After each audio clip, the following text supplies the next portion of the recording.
Let me just tell you that I am vaccinated, and everybody in my family who is 18 years or older is vaccinated. And most hesitant people are ordinary people with specific concerns about vaccines who just want to make the right choices for themselves and their families. So listening respectfully to their concerns is very crucial. It is important to have empathy when you speak to vaccine hesitant people. Scientists like us are used to looking for very high certainty evidence and presenting it with precision. However, evidence is not enough in itself to reduce hesitancy. In many instances, empathy is more persuasive than evidence. Secondly, it is important that we consider the context. Vaccine hesitancy in some communities is mediated by experiences of marginalization and exploitation. So to adequately address vaccine hesitancy in such a community, we must take the time to understand the reason for the hesitancy and to know the context where it comes from.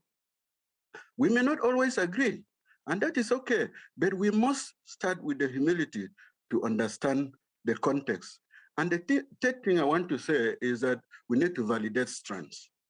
We should begin the conversation with a vaccine hesitant person by saying that it is admirable that someone cares so much about their family and wants to make the best choices for them.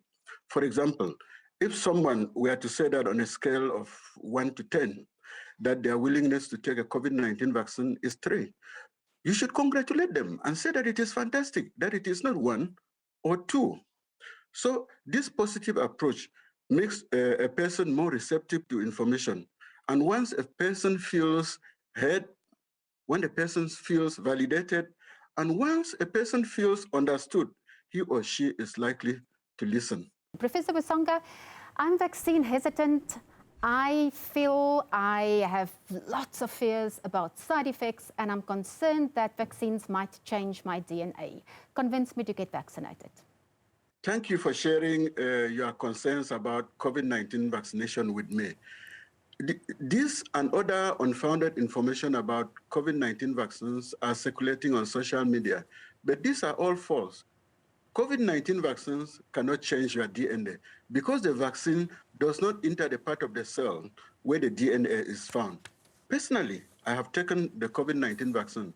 I want to be there for my children. I want to make sure that I do not contribute to any new variant of COVID-19.